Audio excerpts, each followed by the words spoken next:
Olá, senhoras e senhores, sejam todos bem-vindos ao canal. Muito prazer, eu sou o Valdir Veríssimo e esse é mais um vídeo da série Aposta VDP.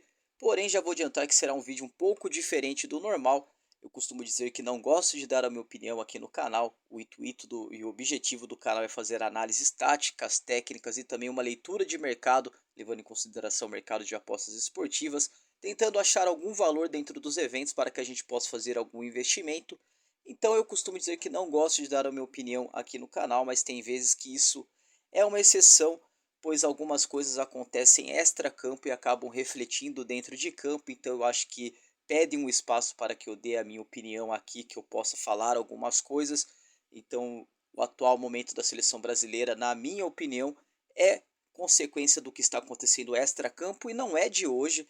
Claro que hoje estamos aí numa situação, num contexto bem mais agravante, mas temos aí tradicionalmente já no histórico da CBF, principalmente aí nomes como Ricardo Teixeira, José Maria Marim, Marco Polo Del Nero, Rogério Caboclo, que recentemente foi banido do futebol. Temos aí vários esquemas de corrupção, inclusive um esquema de corrupção aqui do Brasil da CBF, incluído no esquema de corrupção da FIFA. E isso que eu estou falando não é mera opinião, é baseado em fatos.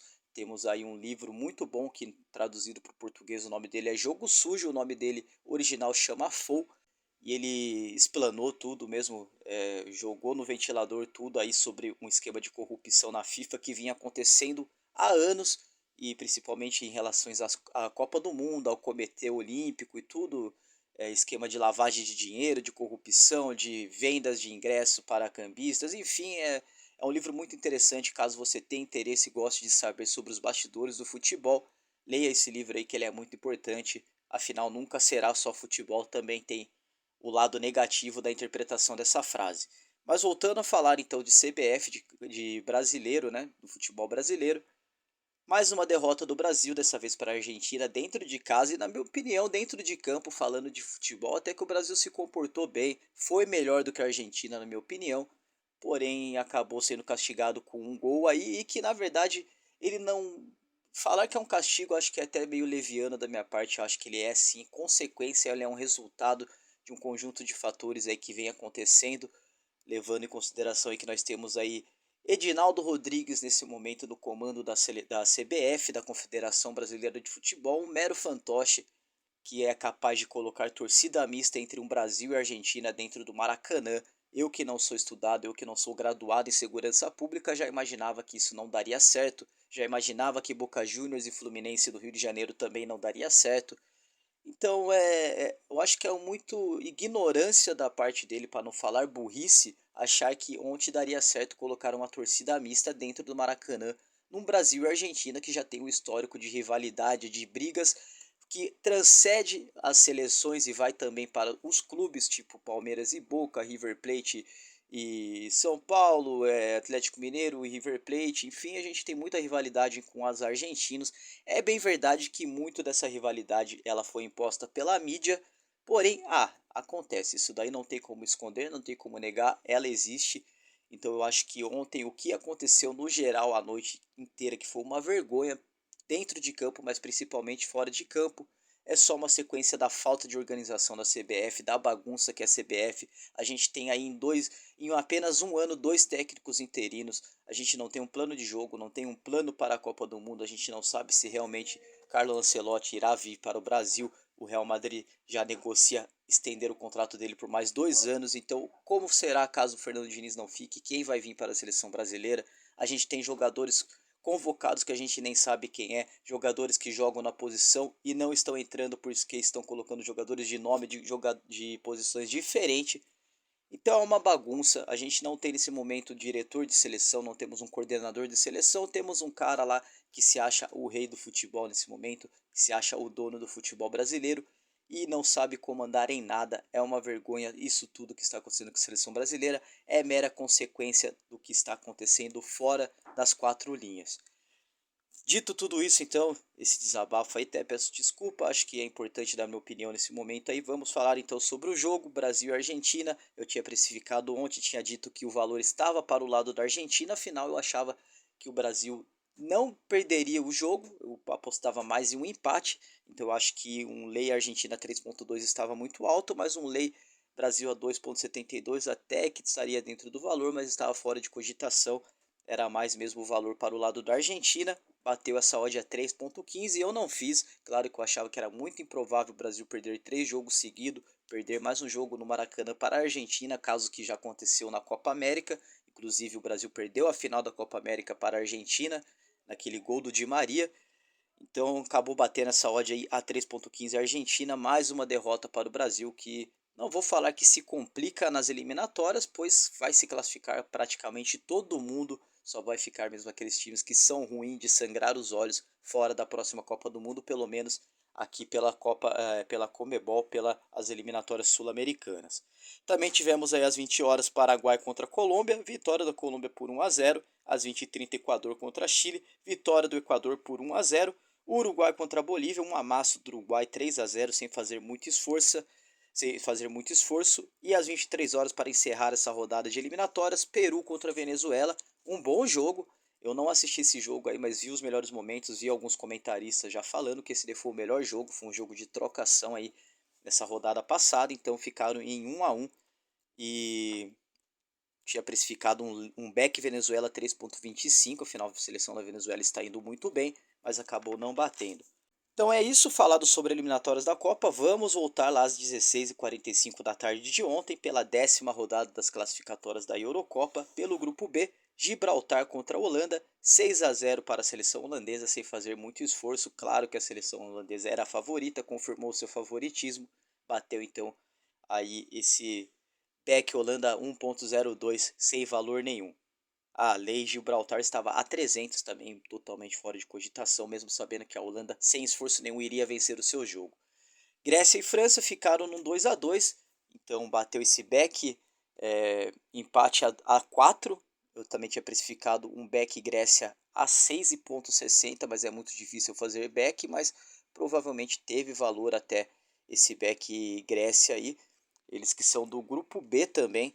Ficou França em primeiro e Holanda em segundo. França com 22 pontos e Holanda com 18. A França não perderia a primeira colocação mesmo se perdesse o seu jogo.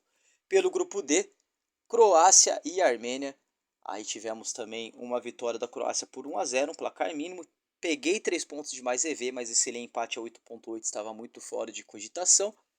Croácia então se classificando aí na segunda colocação, firmando a sua segunda colocação, com apenas um ponto atrás da Turquia, que empatou com o país de Gales.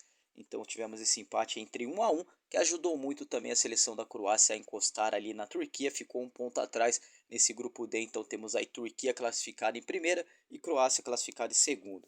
Pelo grupo I, Andorra contra Israel, vitória de Israel por 2-0.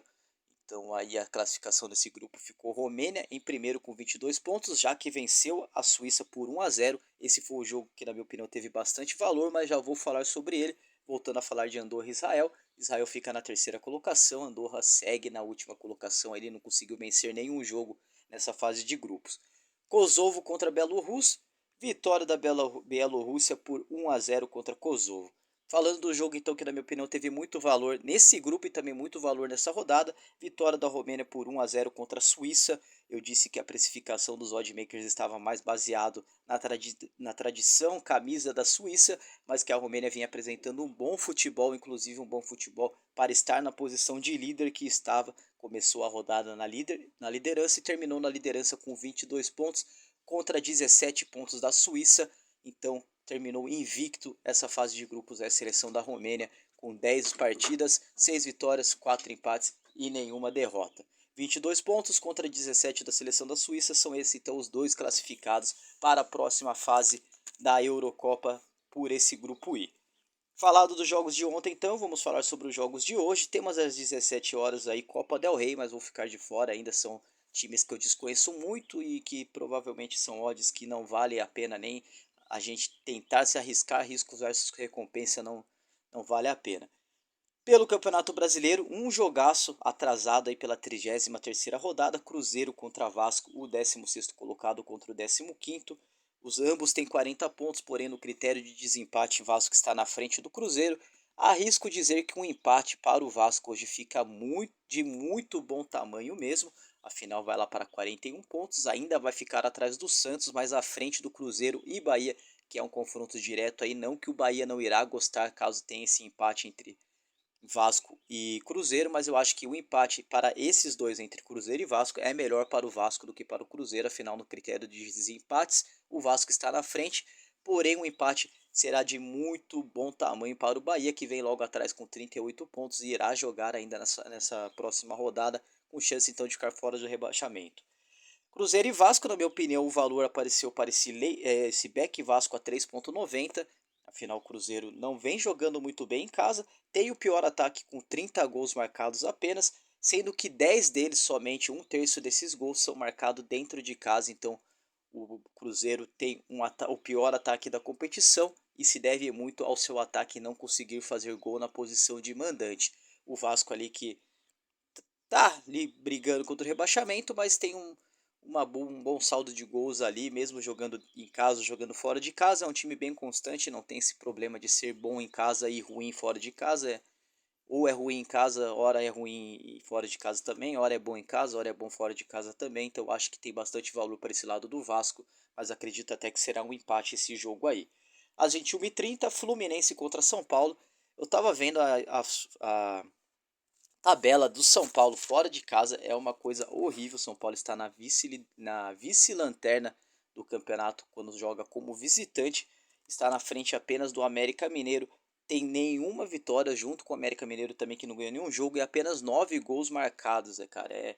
Se tratando de São Paulo, na minha opinião, isso também é uma vergonha. Eu acho que o São Paulo tem que pelo menos jogar pelo orgulho de tentar pelo menos vencer um jogo fora de casa nesse campeonato. Afinal, não dá para acreditar que o São Paulo não irá vencer nenhum jogo fora de casa nessa temporada de Campeonato Brasileiro.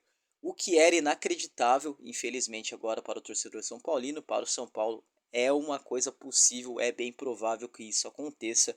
Então, vamos às precificações, precifiquei tudo, o favoritismo na minha opinião é sim para o Fluminense, que precisa correr aí atrás de uma vaga direta aí para a Libertadores, nesse momento está na 8ª colocação, está dentro de uma margem de Sul-Americana. Porém, lá no G4 temos ali o Red Bull Bragantino com 59 pontos, logo atrás com 57 Atlético Mineiro, Flamengo também com 57 pontos, e aí vem o Fluminense com 47 pontos, que está a 10 então da zona da Libertadores. Porém, vamos dizer, falar a verdade, ao Fluminense não interessa mais essa classificação para a Libertadores, afinal já está lá, é o mesmo caso do São Paulo também. Então são os primeiros times aí praticamente classificado para a Libertadores se enfrentando hoje. Soube precificar tudo, não peguei mais EV em nenhum dos pontos, vou ficar de fora.